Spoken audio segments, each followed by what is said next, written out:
मानवाधिकार आयोग किस प्रकार से भारत में किस प्रकार मानवाधिकार आयोग की आवश्यकता है, भारत में क्यों आवश्यक है मानवाधिकार आयोग। फिर हमने दूसरी बात की कि कौन-कौन से तत्व मानवाधिकारों में शामिल होती हैं, और उसके बाद हमने बात की जो मानवाधिकार आयोग जो 1993 में बना हुआ था, 1993 से भारत में कार्यरत है। 1993 से पहले भारत में मानवाधिकार के संबंध में मानवाधिकार आयोग नहीं था। 1993 के अधिनियम के माध्यम से ही इसको स्थापित किया गया है। तो जो मानवाधिकार है आयोग है उसके पास क्या क्या शक्तियां हैं, तो उसकी हमने बात की। अब हम बात करेंगे कि जो मानवाधिकार आयोग है उसकी संरचना क्या है, कौन कौन से लोग उसमें शामिल होते हैं। तो इसका जो संगठन है मानवाधिकार आयोग का, वह किस प्रकार से संगठन है। तो सबसे पहले जो मानवाधिकार आयोग है उसमें कुल मिलाकर 5 सदस्य होते हैं। जो पूर्णकालिक सदस्य होते हैं उनकी संख्या 5 होती है। तो 5 जो सदस्य होते हैं उनमें कौन कौन सी व्यक्ति शामिल होते हैं, उनकी योग्यताएं क्या हैं। तो जो सबसे अध्यक्ष होता है वह भारत के जो सर्वोच्च न्यायालय है उसका पूर्व मुख्य न्यायाधीश होना चाहिए। यह उसकी शर्त है कि जो मानवाधिकार आयोग का जो अध्यक्ष होता है उसको मतलब सुप्रीम कोर्ट है उसका पूर्व मुख्य न्यायाधीश या फिर कोई अन्य न्यायाधीश होना चाहिए। इसके अलावा 2 सदस्य होते हैं, यानी हमने 5 सदस्यों से मिलकर जो पूर्णकालिक सदस्य होते हैं उनकी संख्या 5 होती है। तो पहले सदस्य यानी अध्यक्ष की हमने बात की कि उसे सुप्रीम कोर्ट का पूर्व मुख्य न्यायाधीश होना चाहिए या फिर सुप्रीम का कोई कोर्ट का कोई अन्य न्यायाधीश भी हो सकता है। इसके अलावा दूसरा सदस्य होता है वह उसके लिए अर्हता है, योग्यता है कि वह सुप्रीम कोर्ट का न्यायाधीश होना चाहिए। और जो तीसरा सदस्य होता है उसके लिए योग्यता है कि उसे हाई कोर्ट का मुख्य न्यायाधीश होना चाहिए। तो इस प्रकार से जो 3 व्यक्ति है हमने उन 3 व्यक्तियों की योग्यता के संदर्भ में चर्चा की। और जो चौथा व्यक्ति है, जो 2 व्यक्ति और बचे हुए हैं, 2 व्यक्तियों को जो सरकार के द्वारा नियुक्त किया जाता है, तो इनके संबंध में यही योग्यता है कि इन्हें मानवाधिकार से संबंधित जो मुद्दे हैं उनसे उनके संबंध में विशेषज्ञता हासिल होनी चाहिए। यानी उसके संबंध में अनुभव होना चाहिए मानवाधिकार के संबंध में, यदि वह कहीं कार्य करते रहे हों या फिर उन्हें किसी प्रकार से मानवाधिकार से जुड़े हुए विषयों के संदर्भ में अनुभव हो। तो इस प्रकार से जो 2 अन्य व्यक्ति होते हैं तो मानवाधिकार के क्षेत्र में उनके द्वारा बहुत काम किया गया है, सामाजिक जागरूकता फैलाने के संदर्भ में उनके द्वारा काम किया गया है। तो इस प्रकार से 2 अन्य व्यक्ति होते हैं, वह अनुभवी व्यक्ति होना जरूरी है। तो इस प्रकार से मानवाधिकार आयोग में 5 लोग पूर्णकालिक सदस्य के रूप में शामिल होते हैं। ठीक, तो यह तो रही पूर्णकालिक सदस्यों की बात। इसके अलावा जो 6 अन्य सदस्य होते हैं वो है अंशकालिक सदस्य के रूप में शामिल होते हैं। उनमें एक होता है एक एक व्यक्ति होता है, वह जो ओबीसी है, जो हमारा पिछड़ा वर्ग आयोग है, अदर बैकवर्ड कमीशन। जो पिछड़ा वर्ग आयोग है उस पिछड़ा वर्ग आयोग से इस मानवाधिकार आयोग में एक व्यक्ति सम्मिलित होता है।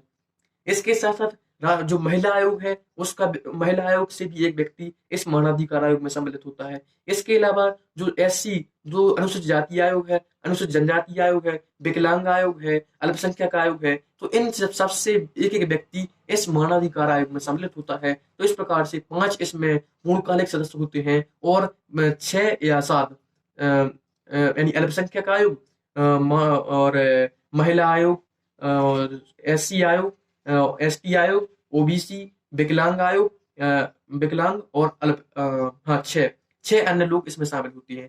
तो इस प्रकार से 5 पूर्णकालिक सदस्य होते हैं और 6 अंशकालिक सदस्य जो कि अन्य आयोगों से इसमें आमंत्रित किए जाते हैं वह इसमें शामिल होते हैं। तो इस प्रकार से बहुत ही व्यापक मतलब इसका संगठन है।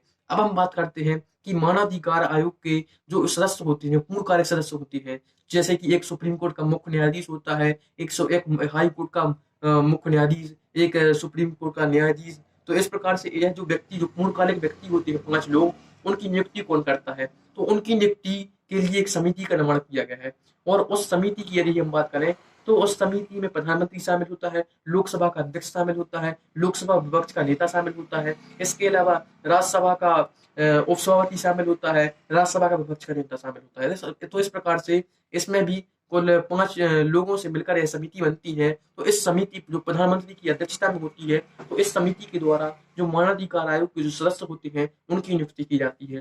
तो यह रही उसके संगठन की बात। अब हम बात करते हैं कि जो मानवाधिकार के आयोग के सदस्य होते हैं उनकी योग्यता, यदि योग्यता की बात करें तो योग्यता की हमने चर्चा करी है और इनका कार्यकाल 3 वर्ष या 70 वर्ष की उम्र में जो पहले हो जाए वह होता है। यानी एक सदस्य 3 वर्ष तक कार्य कर सकता है और सेवानिवृत्ति पर रोक है। इसके अलावा 3 वर्षों के पश्चात यदि कोई व्यक्ति अपना 3 वर्ष का टेन्योर या कार्यकाल पूरा करता है तो 3 वर्ष के पश्चात उसके लिए प्रतिनियुक्ति करने का, उसी पद पर पुनः आसीन होने का अधिकार, प्रतिनियुक्ति संभव है। और यदि हम बात करें तो लगभग भारत के प्रत्येक राज्य में मानवाधिकार आयोग के मतलब राज्य स्तर के मानवाधिकार आयोग का गठन किया जा चुका है। लगभग 25 मानवाधिकार आयोग अभी वर्तमान में कार्यरत हैं। इसके अलावा जो दिल्ली के लिए जो मानवाधिकार आयोग है वो है केंद्रीय मानवाधिकार, यानी राष्ट्रीय जो मानवाधिकार आयोग है वह दिल्ली के लिए भी कार्य करता है। यानी दिल्ली में कोई अलग से मानवाधिकार आयोग नहीं है।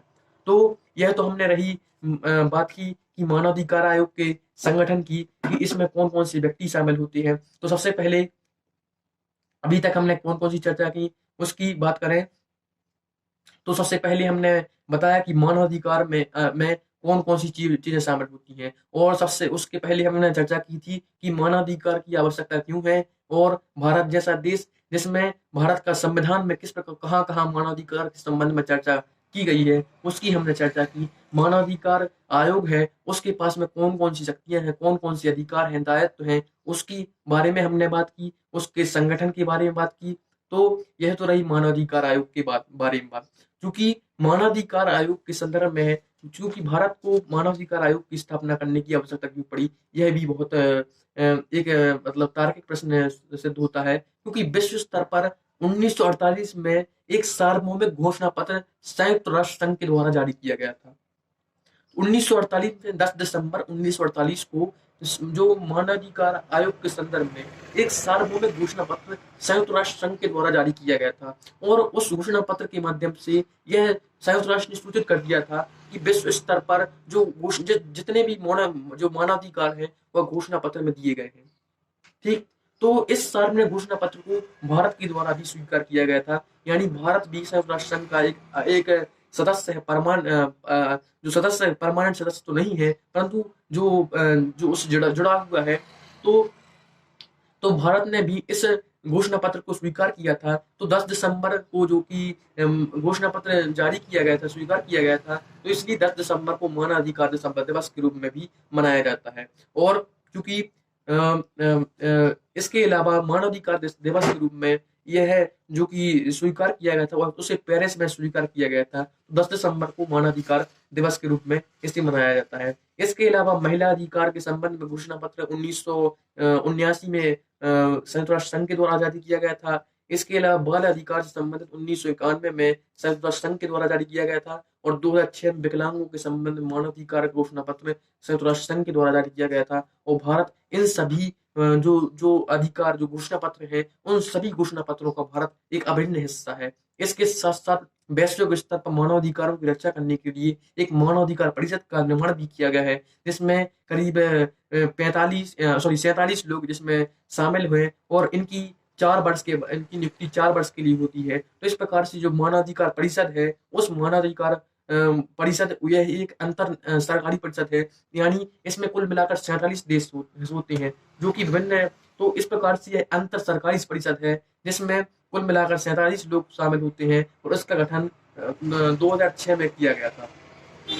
तो इस प्रकार से मानवाधिकार के संबंध में यह परिषद है। तो अंतर्राष्ट्रीय स्तर पर संयुक्त राष्ट्र संघ मानवाधिकार के संदर्भ में बहुत व्यापक स्तर पर कार्य कर रहा है, और भारत ने उसी उद्देश्य की पूर्ति करने के लिए भारत ने उसके प्रति प्रतिबद्धता दिखाई, और भारत में एक मानवाधिकार आयोग की स्थापना उसी के तहत की गई थी। ठीक, तो इसके साथ साथ भारत में बहुत सी संस्थाएं ऐसी हैं जो प्राइवेट संस्थाएं हैं, जो मतलब निजी निकाय हैं, जो निजी निकाय हैं जो मानवाधिकार के संदर्भ में निरंतर कार्य कर रहे हैं। यानी जब भी हमारे देश में किसी प्रकार की आपदा आती है, चाहे बाढ़ की बात कर लें, चाहे फिर सूखा, या फिर अन्य किसी प्रकार की, या फिर अभी कोरोना आपदा आई थी, तो इसमें आपदा में ऐसी आपदा के समय में सरकारी संस्थाओं ने तो कार्य किया ही, परंतु जो निजी संस्था है, जैसे एमनेस्टी इंटरनेशनल जैसी संस्था संस्था है, तो यह वैश्विक स्तर पर निजी संस्था है। तो इन ऐसी संस्थाओं के द्वारा बहुत बड़े पैमाने पर मानवाधिकार की रक्षा के लिए, मानवाधिकार के संरक्षण के लिए प्रयास किए जा रहे हैं। तो भारत में जो सरकारी संस्थाएं हैं, तो सरकारी के साथ साथ निजी संस्थाएं बहुत बड़े व्यापक स्तर पर बहुत कार्य कर रही हैं, जो गरीब व्यक्तियों को कंबल प्रदान करती हैं, कपड़े, इसी के साथ साथ अन्न, भोजन, फ्री भोजन की व्यवस्था उपलब्ध कराती है।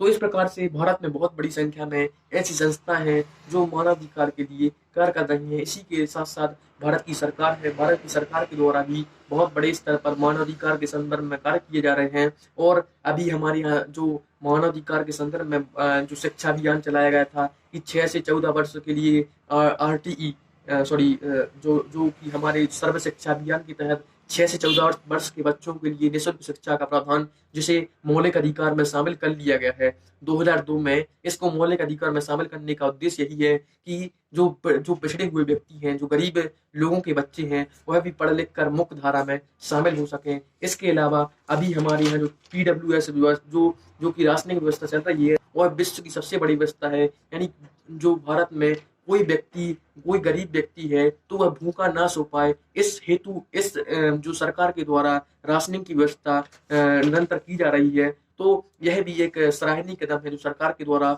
उठाया गया है। इसके अलावा स्वच्छता अभियान के माध्यम से अप्रत्यक्ष रूप से जो गरीब व्यक्ति हैं उनको, चूंकि स्वास्थ्य के क्षेत्र में जागरूक किया जा रहा है, आयुष्मान कार्ड की व्यवस्था भी प्रधानमंत्री के द्वारा की गई है। इसके अलावा प्रधानमंत्री जन धन योजना के माध्यम से जो गरीब व्यक्ति हैं उनको निःशुल्क खातों के माध्यम से, जीरो बैलेंस अकाउंट के माध्यम से उनको भी जो बैंकिंग व्यवस्था है, तो बैंकिंग व्यवस्था के से जोड़ने का प्रयास किया गया है। सभी अभी मतलब ऐसी व्यवस्था है कि हर घर तक बिजली पहुंचा दी गई है। यानी प्रत्येक घर में अभी तक हमारा जो लक्ष्य था, भारत सरकार का लक्ष्य था, उसके माध्यम से बिजली पहुंचा दी गई है। प्रधानमंत्री आवास योजना चल रही है। इसके अलावा सभी घर पर शौचालय बनाने की जो व्यवस्था है उसको भी पूर्ण कर लिया गया है। और 2022 तक जो प्रधानमंत्री आवास योजना के माध्यम से प्रत्येक व्यक्ति को घर मुहैया करवाने का सरकार के द्वारा प्रयास किया जा रहा है। इसके अलावा अभी प्रत्येक गांव में जो नलकूप की व्यवस्था, मतलब पाइप लाइनों के माध्यम से नलकूप की व्यवस्था भी की जा रही है। और सरकार के द्वारा जो हमारे जो कृषक हैं, कृषकों की सुविधाओं को ध्यान में रखते हुए उनको 6,000 रुपये 6,000 रुपये की व्यवस्था की जा रही है। प्रत्येक वर्ष के लिए 6,000 रुपये की व्यवस्था की जा रही है। इसके अलावा बच्चों को जो निःशुल्क शिक्षा है उसके तहत बहुत सी स्कॉलरशिप दी जा रही हैं। और जो बालिकाएं हैं, तो बालिकाओं को सरकार के द्वारा पढ़ाने के उद्देश्य से सरकार उनको बहुत बड़ी संख्या में, यदि वह PG तक की पढ़ाई करना चाहती हैं तो उसके लिए बहुत बड़ी मात्रा में स्कॉलरशिप भी प्रदान की जाती है। इसके अलावा वृद्धों को वृद्धा पेंशन के रूप में भी सरकार के द्वारा जो मानवाधिकार है उसकी रक्षा के संदर्भ में प्रयास किए जा रहे हैं।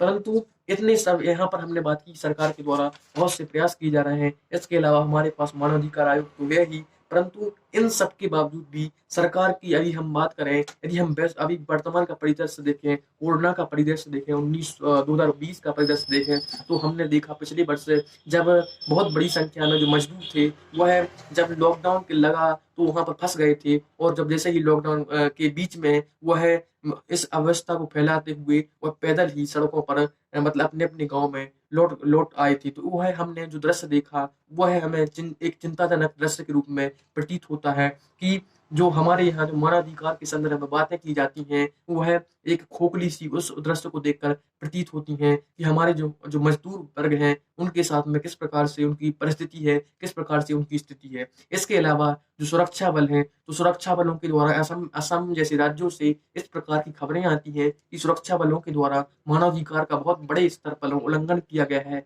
अभी 2019 की बात बताएं